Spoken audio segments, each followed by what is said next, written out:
Hello, this is Dr. Melody Harris Barrow. Welcome to Love, Truth, and Peace, especially to those that's watching this show from the United States and around the world.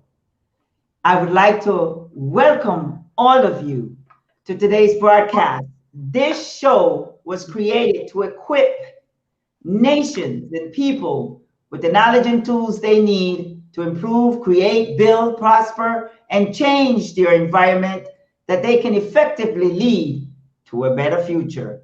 Today's topic, sisterhood, from Africa to the diaspora. I just can't wait.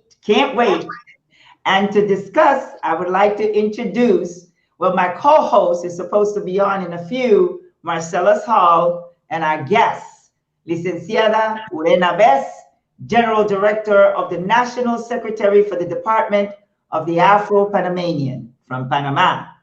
Michelle Malcolm is a veteran journalist, talk show host, and certified holistic health coach from the Bahamas. Omotola Fawumni, President of Rescue African in Slavery Organization from Nigeria. And Folakemi Phillips is a brand storyteller, creative coach, and consultant, and she's also from Nigeria. Welcome, ladies. How are you doing today? Wonderful. Well, thank you. Thank you so much for having us. Yes, very good, very good. We have a lot to talk about, and we're hoping that our audience shared this show. You can go ahead and share the show with your friends and with organizations, because we are going to have an awesome conversation with our sisters from around the world. Mm-hmm. Now, I am going to start definitely with Michelle. Michelle from the Bahamas. I'm going to tell you something. We have met years ago. We have met, and you have been doing some great things. And even though you're from the Bahamas, you are a soulful sister. We have no clue whether you're from the Bahamas or Africa or Panama, because we all pretty much, you can't tell. So tell me about what you're presently doing today. Oh, before I go there, we have a saying in the Bahamas, all of we is one. Yay! And that's what I'm talking about. Absolutely. All of we is one. All of we is one. We're gonna have fun today. We're gonna have fun. All of we is one. Yes, ma'am. Well, as you said, Doc, I'm a veteran journalist. I have put over 30 years of my life into the field of broadcast journalism, and that will always be my first love. I'm currently hosting a talk show here in the Bahamas called The Paradigm Shift, which airs on Guardian Radio every Monday through Friday, 10 a.m. to 12 noon, and we talk about current affairs and issues that are affecting the Bahamas. Mm-hmm. And I have to tell you, my life in journalism has afforded me some amazing opportunities. I'm also very active in pageantry. I am the president of the Miss Bahamas organization, and we are the producers of the Miss World pageant, Miss World Bahamas pageant. And that too has afforded me some amazing opportunities. But I have to tell you, this new chapter of my life that is now unfolding is perhaps the most exciting, because as I tell people, doesn't it feel good? It feels good to be able to reinvent yourself. I tell people that I am now in the business of shortening prayer lists and helping to make people's dreams come true. And that is what I do as a certified holistic health coach. Reinventing ourselves as women. I'm going to tell you, that feels so good. Yes, you have to be able to reinvent yourself. Yes. We are going to go over to Miss Phillips. How are you today? I'm doing very well. Thank you so much for having me. Yes, Miss Phillips is from Nigeria. And yes. A little bit about yourself, sis. Tell me a little bit. Yes. Right. My name is Folakemi Phillips. I'm a brand storyteller, which means I write and I work with different people to help them put together their stories and also create digital campaigns for brands, for people, for businesses, basically to improve visibility and also position them for profitability. And in my free time, I like to work with other people to identify their, core area, or let's just say their area of creativity, their creative sides, and help them to spin it into something that helps Yeah, them to live a fulfilled life, that's right. basically. That's good. That's wonderful. That's wonderful. Thank And now, you. my sister from also from Nigeria, Omatola, tell me a little bit Yay! about yourself, Mama. Hey, Mama. Thank you for having me. Um, it's always a joy to come on your program and meet amazing people. So it's a honor to meet you, Falake. It's a honor to meet you, Michelle. And has she come in? Urena. I'm not And sure she yeah, has come I'm in. hoping that Urena can join us and can, Join us in. yes, Okay. because she was having some technical difficulties. So I'm Oh, wow. praying that she comes back. That's an awesome woman from Okay. Panama. She's awesome. She's doing a lot of great things for the community. And I'm hoping that she can fix the technical problems that she's going through. Let me tell you, Okay. for those of you that don't know, I am from Panama City, Panama. I am a woman of African descent, proud to be. I have been working for a while to connect Africa and the diaspora. And one of the great missions is to connect women like yourself together, because we have some great things in store for many. We are going to unite the world. And here we have Urena again. Let's see if she can hear us. I'm going to just let her get adjusted. Can you hear me, Urena? Yes. Very good. Thank you. Very, Good. Thank you. let's give her a hand. Good. She was able to come back. Yes, Welcome. my beautiful Welcome sister back. from Panama. Just tell me something. Tell me the things that you do, that you're doing in Panama at this present time, as an introduction. Yes. Thank you. Yes, I am. Thank you for the invitation. I am Morena Vez from Panama. I'm the General Director or the National Secretary for the Development of Afro-Panamanian. And the work that we are doing right now is working with the communities, with the civil society organization, to try to promote the human rights of Afro-descendants, and also to try to have a right response for this situation for the COVID-19. So we are Yes. working really close with the government and with other organizations that are allied of the process. Yes. Very good. Very good. Now let's get to talking, ladies. I want to talk. Now, let's talk about the fact that you ladies are from Africa and we are what they call the diaspora. We're from the diaspora. And Michelle is from the Caribbean, and Urena and I are from Latin America, Central America. I want us to talk about the difference between us. Is there a big difference between us when you talk about culture, when you talk about, the things that we go through as women? I want us to talk about, are we different? Because you're from Africa and I'm from Panama and Michelle is from the Caribbean. I want you to take that question, Michelle. We're all going to answer. Mm-hmm. Go ahead. Well, I've had an opportunity to really travel around the world and meet women from many different cultures. And I have to tell you that there are more things that make us similar and more things that unite us than there are that separate us. Mm-hmm. Some years ago, I had an opportunity to travel to South Africa. And during my visit there, they took us to the village where Nelson Mandela grew up. And it was such a surreal experience because everything that we experienced there, the food, the music, it was Yes. called something different, Yes. but it was exactly what I experienced here in the Bahamas. And I Yes. thought, my God, I am home. Yes. And that extends so much beyond just food and music and culture. Mm-hmm. But Mm-hmm. so much of what made the women of Africa who they are has been passed on through the Mm-hmm. generations. And Yes. so even though I'm on the other side of the world, Yes. Africa is still very much a part of who I am. Yes. And I believe that is what makes us so similar. Even though we have different cultures and different experiences, we are still so very much the same. So Right. very much. Yeah, when I was in Ghana, I felt as though I was like home.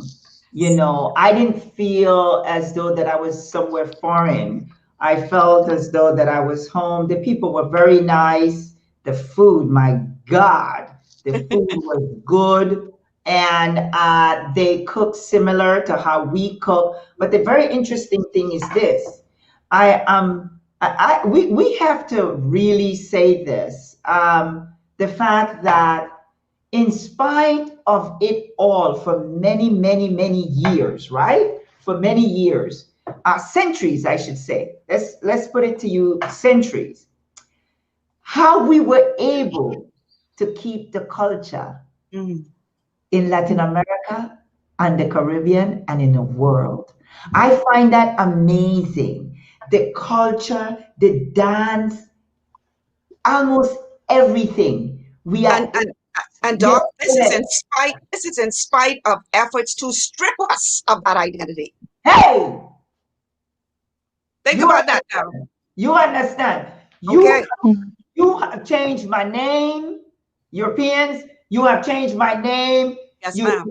you have stripped me from most of everything that I had, but we were still able to hold on. That's right. You know, that's powerful, you know. Mm-hmm. That is damn powerful. When you really think about it, And still trying to strip us. that's right. And still That's trying right. to strip us. So in spite of all of that, my sister Phillips, um, we were still able to keep what you are enjoying today as well.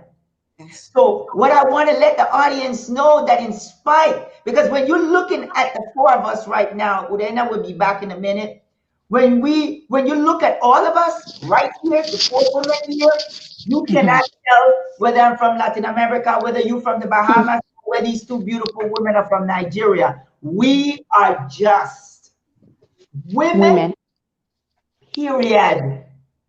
And we love each other. When you see, we have to get out of the fact that what everyone else is saying, just because you don't get along with one Nigerian, doesn't mean it's for everyone. You understand?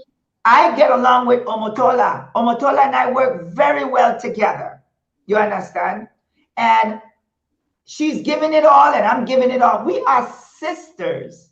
We are sisters. And I'm going to give the floor to Omotola because you can tell us when you can tell us when you met me, when we met. Yes. How did you, I mean, was I different from your sisters in Nigeria? Just tell the audience because I would No like way. I remember we met at an event, a speaking event, and I heard you. I remember you opened that speech, and I went, "Whoa, you're just speaking to my soul." And shortly after that, we connected, and we have continued to talk. And yes. there's always something to share. We find, I mean, what I really see is that there's so much that we share as human beings and as women. And if we focus on what unites us, we would spend less time on what divides us. Wow. Truth is, we all want to be loved. We all want to be affirmed. We all want to be validated. We all want to be part of a supportive community.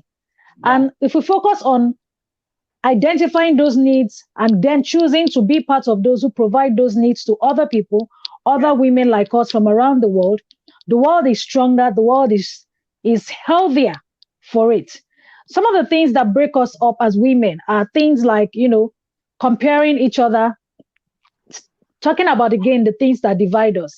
This person is better than me. This person is richer than me. What's her name? Falakemi and I belong to a group of women who continue to encourage each other and say, when I met Falakemi as well. I remember it was at an event, so she was a speaker at that event, and we got along. Yeah. And I recall immediately after that event, she kept saying, "You need to write your story. You need to." She's been on my neck. You need to get this story out. And I can call her at any time of the day, literally.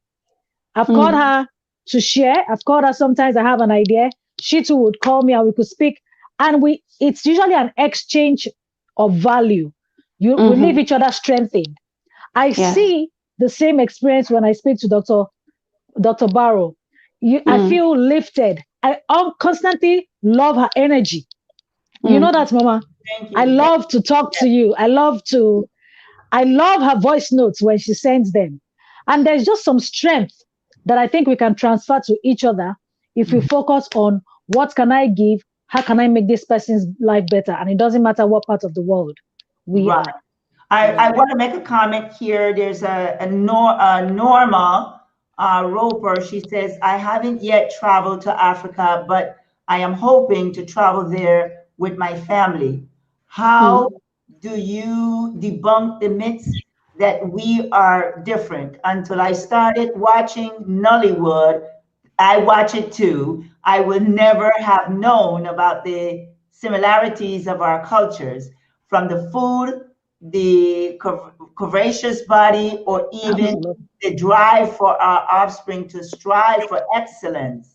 We are all the same, yet some people just want to divide and conquer. And that is so true. Thank you for that comment. And for the comment that the other person made, you said, those 4 women do not look the same. We're not saying that we look the same. What we are saying is that we are women of African descent. And if you look at us, you will not be able to identify us as to what country we are from. So that's why I said what I said. So Ms. Phillips, tell me about your experience, because as Ms. Roper says, and she's from Panama, I know her very well, we in Panama, and I have to go back and talk about my experience. I don't know about anybody else, but I'm going to speak from my experience, because we tend to, when we speak about our experience, people are saying, no, that's not the way it was, but that was not your experience. So I just want to clarify that now. I want to tell this story because it was very profound and it stuck with me. I was in the 9th grade, and in my accounting class, a white teacher, a young lady walked in the class, one of my colleagues, she walked in the classroom and her hair was braided. And back then, you could braid your hair. You had to press your hair. You had to straighten your hair. And he called her a Zulu. And he told her to get out of his class. He said it like this: you're nothing but a Zulu. Get out of my class. And I found that was interesting, but no one in the classroom knew what a Zulu was. I did not. I'm like, what is a Zulu? We were all confused, but he knew my history. The problem was I didn't know my history. Wow. So I went home and I asked my grandfather, what is a Zulu? And he said to me, well, the only thing I know about the Zulus, they were the last tribes that the European conquered. So that's all he knew. That's because we were not taught. We're not taught our African history in Panama and in Latin America and in many, many countries. So next day, I wanted my mother to braid my hair because I wanted him to call me a Zulu, because I feel if they were the last person to conquer, that sounds good to me. But that's all I knew. So when I went to class, he didn't call me a Zulu, but he sent me to the principal office and told the principal to call my mother for me to get a whooping. But until today, I feel so proud of him calling her a Zulu, and I didn't get a chance for him to call me a Zulu. But when I came to the United States, when I was 16 years old, the first thing I did was to find out about the Zulus. So what I'm trying to say, Africans in Africa, you yourself don't have your history intact because you were colonialized. So I want Ms. Phillips to tell us about your school system, what you were taught. Were you taught more about your history, or were you taught more about the colonializers' history? Oh, okay. So the truth is, I taught about the colonial masters' history. Yes. Really. But somehow we also had some teachers who, went out of their way to also educate us about our own history. And our parents also played their part, to try and maybe take us to the village, would drive through different places, and they will try to educate us about, oh, look at this place, this is what happened here. You need to know about this. You need to know about the president. You need to know about, different people. And I must say that sometimes I feel like a portion of our history has been wiped out, because of the need to retell certain stories from a particular perspective. I don't want to go into details about our artifacts, our what's it called now, artworks that have been, moved to other places and given some form of, maybe being renamed, or somehow I feel like until we get to the root of our different history, as it were, we may not be able to, identify certain places where we have some measure of similarity. Let me put it in perspective. So last year I traveled to the UK for a film program, and I met a number of women. We all connected. There was someone from Belgium. There was someone who was Ghanaian, but the only thing that was really Ghanaian about her was her name. And we had this conversation about identity. And, at first I was like, oh, you're African. And, we went on and on. And by the time we finished that conversation, I realized that, there's a lot of diluting, going on when it comes to the different expressions of our history. And, but one thing stood out for me. We all sat there at about, I think, 11 p.m. UK time, but we're there for about an hour, 30 minutes, just connecting, just because we were women. It didn't matter that, we had different things going on in our heads. It didn't matter that, maybe some people didn't really understand their background, as it were, but we all connected. And one thing that really shines through is the fact that, in spite of how history has been reworked or rewritten, or our stories have been told differently for a certain reason or to push a particular agenda, what really matters is how we are able to identify the things that unite us and then lean on that to create some form of community. I've been in touch with every single, everyone, all the three women that I met last year. We are still in touch till now. Very good. So that says a lot. Very, very good. Very good. Now we're gonna go back to Urena, and I'm so happy that you're back because I need you on this show. I need you, Mama. I need you. Thank you. Thank you for the patience. Yes. I want you to express your experience as a Black woman in Panama. Could you share that with us? Yes. Thank you. First of all, thank you for the patience, as I said. No problem. Okay. Being a Afro descendant in Panama, a Black woman, is a very interesting thing in a country that is really diverse, like Panama. We are a really small country, but at the same time we have a lot of culture, and that is very positive.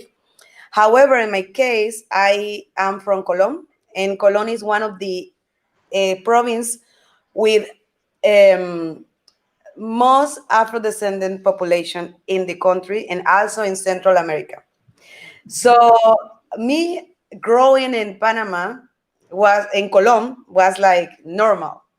But when I had the experience to go to the city and see all these different culture and realize that it wasn't the same, be in Panama that live in Panama that live in Colón was very challenging for me. I have to, for me, what I have like a cultural shock because I realized I was different. My values, my principle, a lot of things that my parents taught me, I realized that wasn't the same in Panama, in the city. So, like for example, I always share that I have two African names. And it's funny because she was sharing about someone that have an African name, and that's the only thing that maybe the person have from Africa. So, but from the since the moment I have the chance to realize my existence in the world, my parents teach me about loving my culture, loving my heritage, my ancestrality, and everything.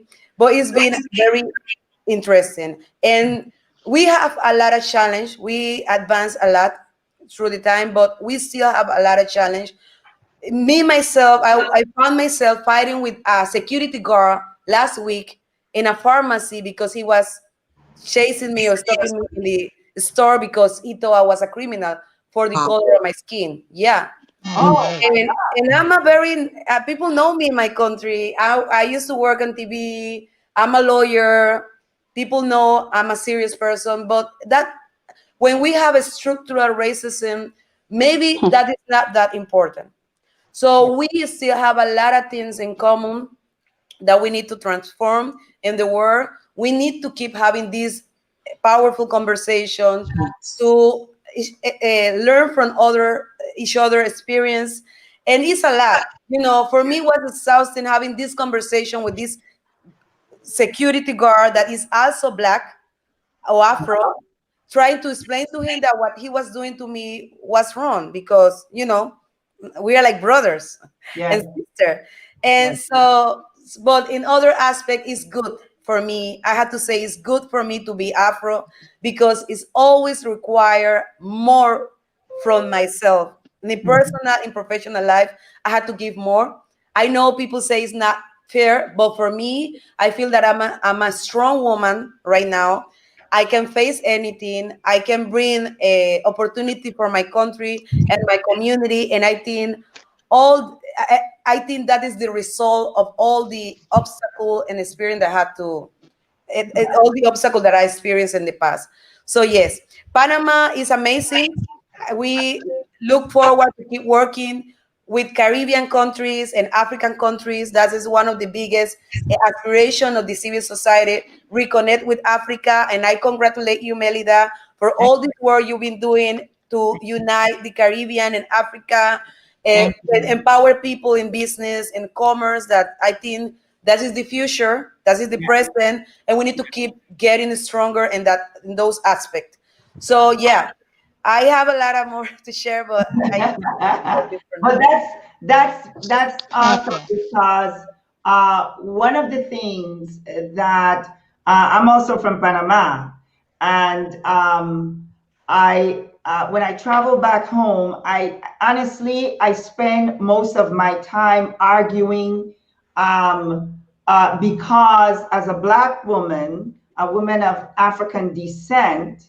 It doesn't matter who you are. It doesn't matter your title, your education. All they see is your color. exactly. And we have to also understand that these countries, especially now during this pandemic, it's almost like a global attack on Black people. And I've had quite a lot of experiences in Panama because the color of my skin. So this is why I mean, even growing up, I honestly have to say, growing up, even in my home, I was told that, and I say this all the time, I was told to marry someone lighter than me to better my race. These are things that I was told. You either marry someone, a Panamanian, or someone lighter, or a white man.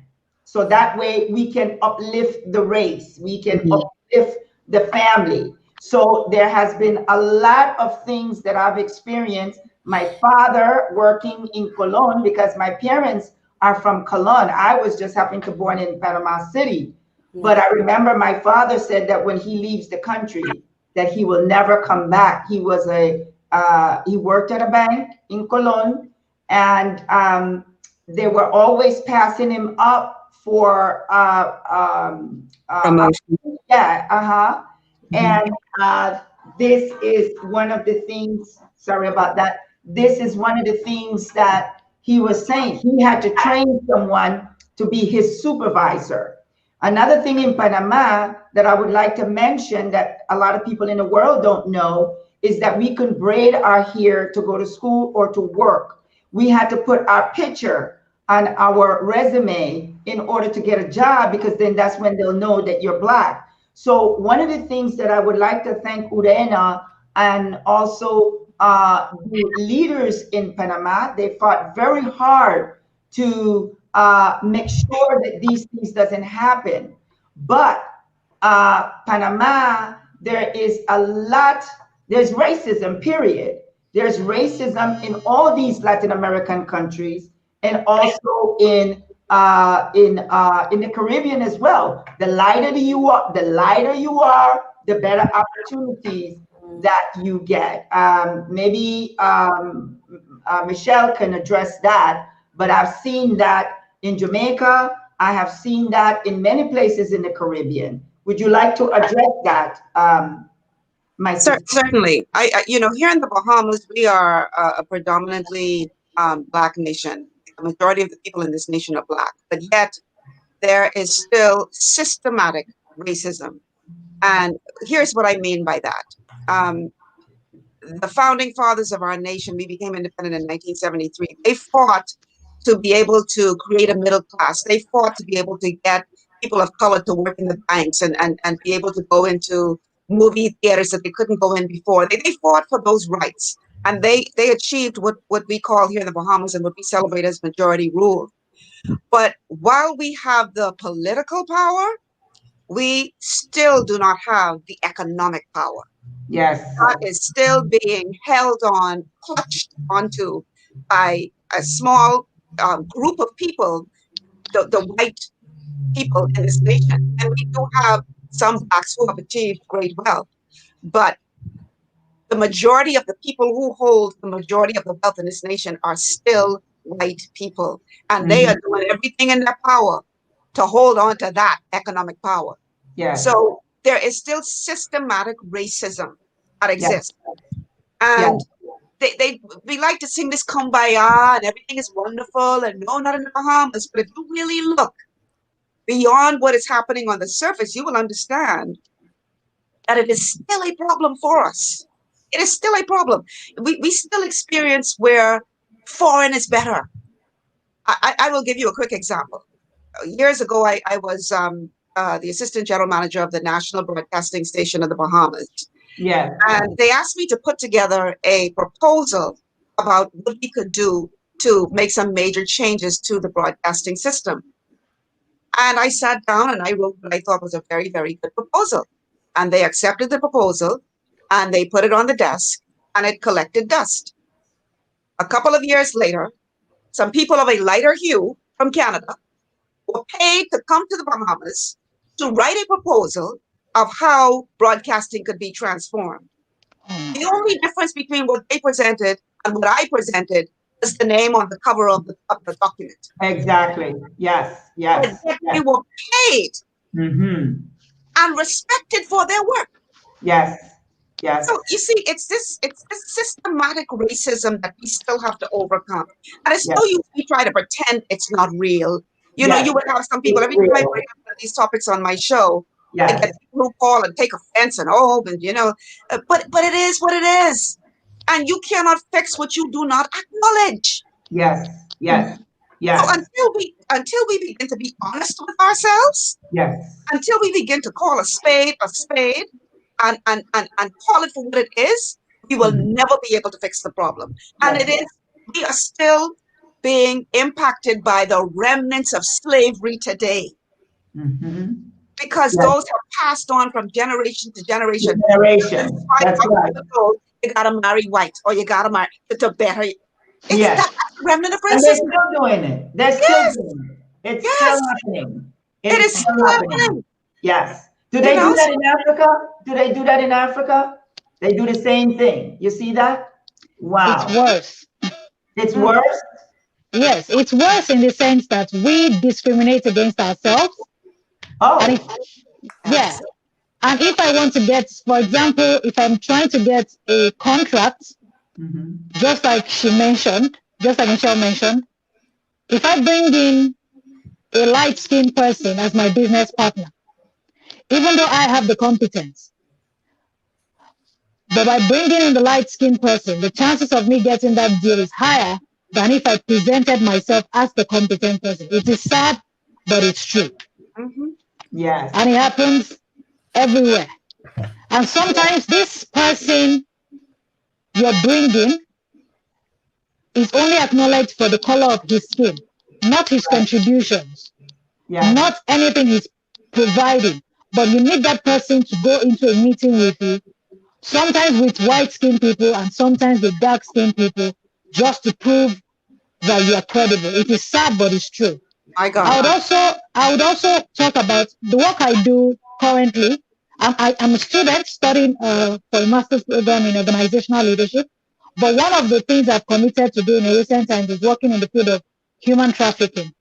And so speaking again about Africans and how we are treated is how in the Middle East, I was speaking with so we try to bring girls who have been trafficked, women who were sold into slavery, try to get them safely back home. Yesterday, I was speaking to a lady, well educated with a college degree, who was told she was going to teach English language in Saudi Arabia. And she paid about $1,300 to the person who ended up selling her into slavery. Arriving there, found out she was going to be a domestic slave, a maid serving an Arab family. And she said, these people treat me, I have no self-esteem. I no longer think I'm a person. I have actually forgotten I'm a college graduate and I have worth. And I had to encourage her. That was yesterday. But a worse one happened today, which was she called in and said, I'm from Oman. Again, I was told I was going to be teaching English and then I ended up being sold as a maid. She said, but you know what? I confronted my slave master asking, didn't they tell you these are my credentials? Didn't they tell you she has a degree in psychology and she works as a maid serving a family of 12? And she said, the man said, I specifically requested for an African who is a college graduate because you guys don't place value on yourselves. Oh, so wow. If we offer you anything, of course you're willing to show up. Any opportunity to come abroad, you will jump at it. She said when she was told about who her boss was, she was told this person owned the school. But arriving there, it turns out this man is a security man in that school. Yes. That's amazing. My God. You know. Yeah. I want to touch, I want to answer this. She made this statement to the healer. How do you keep yourself lifted, grounded, and energized, irrespective of the negativity that we face as a Black woman, especially raising a future Black woman? Would you like to take that, Ms. Phillips? Okay, so thank you so much. Sure. For me, I believe that words are very powerful. I work with words every other day, and I believe that you need to first of all confess to yourself what you believe. And in spite of what is going on out there, you need to get out of bed every morning and speak to yourself. Remind yourself of the kind of potential that you carry on the inside. Remind yourself of the kind of energy you want to, put out there. You want to share with the world. You want to share with people around you. Remind yourself of the investment that God has, put on your inside, and remind yourself that you have the power to rise above whatever confronts you. So in spite of what is going on out there, I believe that the best way to stay energized, the best way to rise above any situation is to confess positive and ensure that you are passing on positive energy to the next person. It might take some time, but you will still stand out strong. You'll be energized and you'll be able to function as God has created you to function. Exactly. And I would like to add something also. How I am who I am today is because I've decided that I wanted to know who I am. I had to go back in time and I had to identify myself. Who am I? Am I the woman that the world defined? Or am I the woman that God created and already defined? So I had to separate myself from man and embrace myself with God. I had to build a relationship with God. I could not reach to this point when I can love my sisters until I love myself. I could not reach this point until I realized the economic disaster that we are going through in our community. I had to find a way in order to build an economic empowerment and development for people of African descent and also the indigenous people. In other words, in order for me to do all the things that Urena had mentioned, I had to start with me. I had to say, Mel, you have to love yourself. If you don't love yourself, you are going to continue to be abused mentally, right? Because most women are being abused mentally. Most women are being raped. Most women are being physically abused. And that is because she have not gotten to that point to build that relationship with God, to get to know who she is.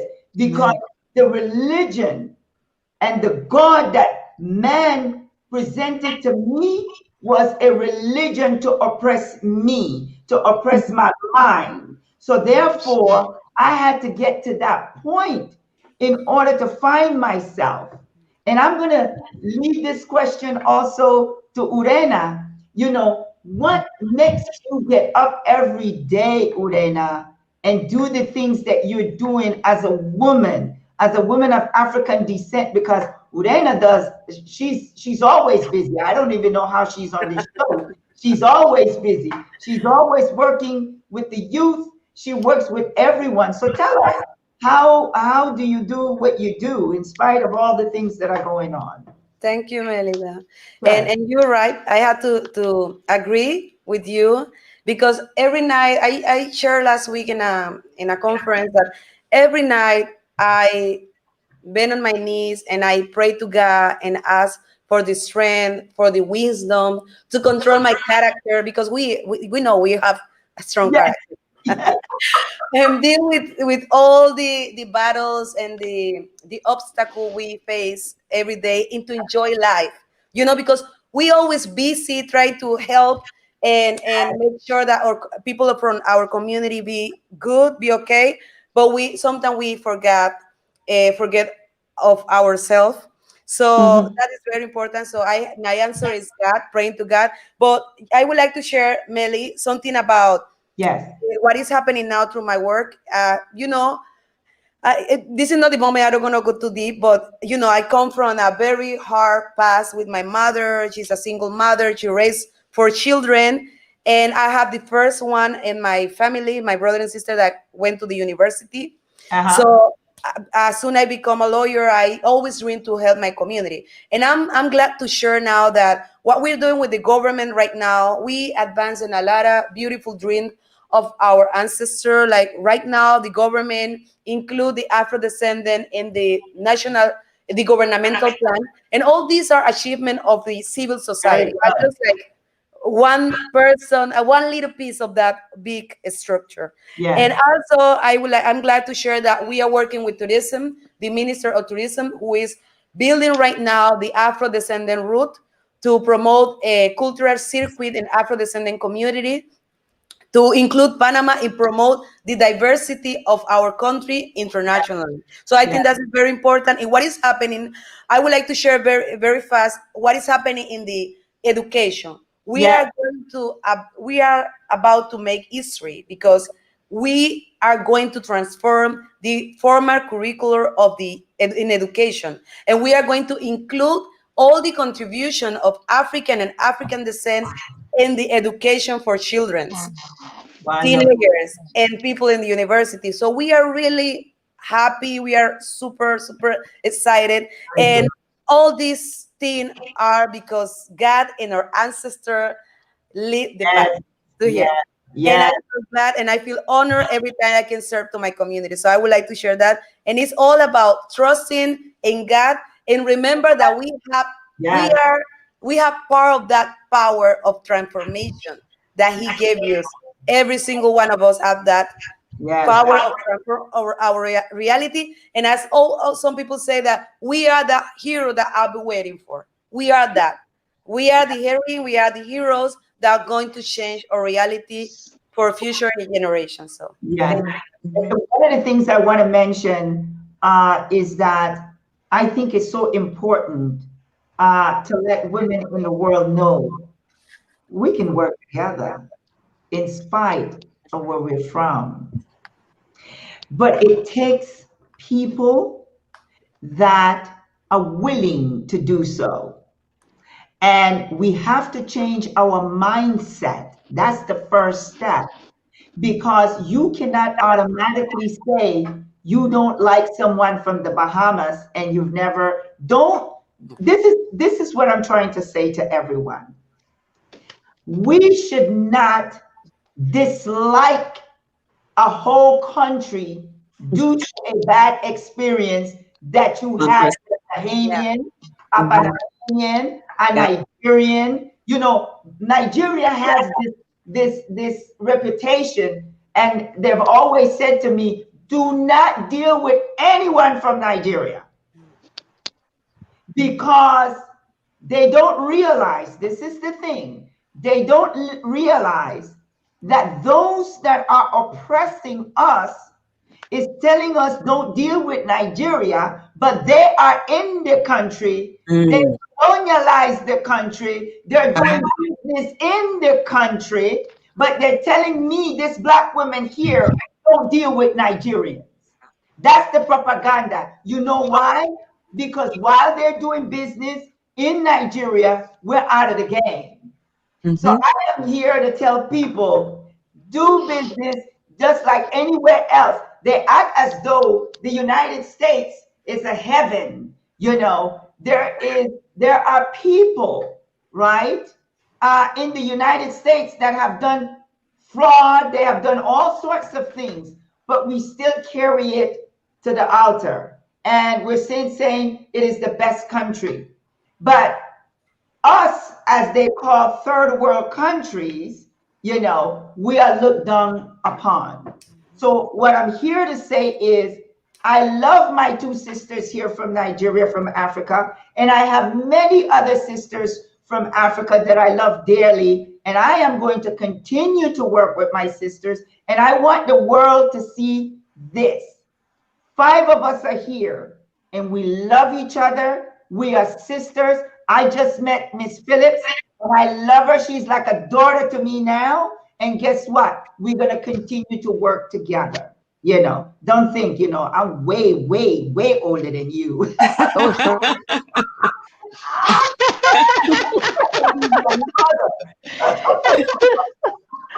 can be your mother. So my point is, we're going to go into closing. And I want each and every one of you to let women know that, yes, we can work together. And what message do you have for them? I'll start with Michelle. Well, we certainly can work together, ladies. We have been blessed by the Creator with this incredible gift called influence. Yes.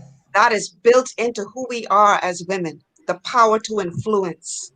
And I would like to encourage all women, whether in Africa or throughout the diaspora, to understand the power that lies therein, and let us resolve to use that power for good as opposed to for tearing each other apart.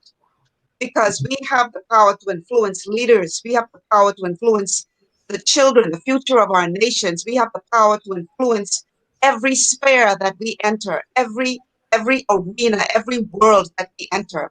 We Yes. have the power to influence. Yes. I think it is high time that we bring that energy, that power together to build each other up. Empowering women, empower women. And I'm all on board. Let's Doc, you are the one who put us all together. Yes. No, actually, I'm going to tell you what yes, I'm going to tell you what we're going to do at the end, definitely. Okay, all right. Yes, honey, I don't bring people together for no reason. We have a lot of work to do, my lady. All right, then. Omotola. Yes. Yes. What are the news that you have for the women that are listening? What message do you have for them that, yes, we can work together? Thank you very much. My biggest message would be that we have more than we can see. We are more powerful than we currently can see and can acknowledge. And if we leverage our competencies, leverage our strengths, strengthen each other, we will do things that last. We will build businesses that last. Women need to come together, collaborate, and build institutions. We should stop building small businesses, but start building conglomerates and corporations by uniting. Let's leverage our strengths. Let's share our networks. Let's build each other. One critical area I want to emphasize on is that a lot of women are hurting and end up hurting each other. But we can turn that around by spreading the gift of compassion. We can be more considerate. And so when someone lashes out, when a woman lashes out, our first instinct or first reaction should not be lashing back. Is to understand where is that pain coming from and how can I help you. I think that will help lift up a lot of people. A lot of people are going, a lot of women have been abused. A lot of women are walking trauma. A lot of women are walking directories or walking encyclopedias of pain. And we must be able to identify that and be the one who will take away some of that pain, strengthen this person, lift each other up, encourage someone who is trying to lose weight. Tell her she can. Every day she puts in an effort, remind her that she's making progress. Support women. We can do so much together.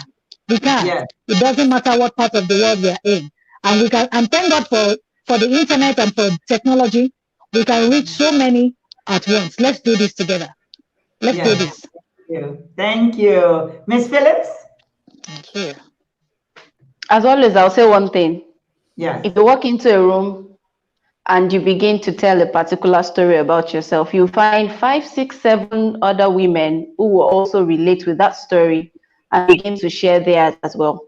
I believe that the beauty of the internet, because most times I'm always online because I work, I do a lot of storytelling for creative and digital campaigns. I believe that that social media offers us that opportunity to connect, to share our stories, and have that heart-to-heart conversation, even when we don't know each other from anywhere. Yes. So I want to encourage us as women to do all we can to share our stories, to help the next person go through a particular phase that they are going through, because we have gone through that phase, by sharing our stories with them. It is easy for us to connect when we share our stories. So I want to encourage you out there. I want to thank you, Dr. Melinda, for bringing me on board. I'm so honored, and I believe that this will, open up some more opportunities to work together and move the ministry forward. Amen. Very good. Very good. Yeah. Very good. My sister Urena. Thank you. Yeah, thank you for all those messages. Beautiful, powerful.